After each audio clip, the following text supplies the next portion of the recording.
This is a video about EAS RF System Installation.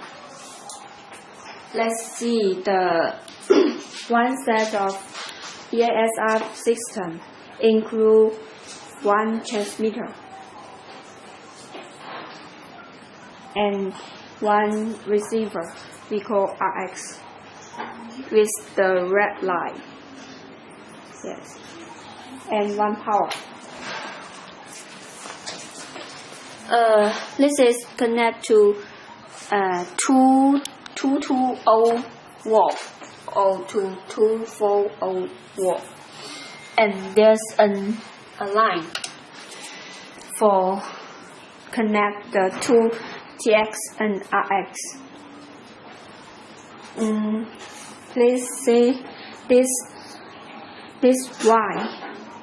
white is for the negative pole, and this red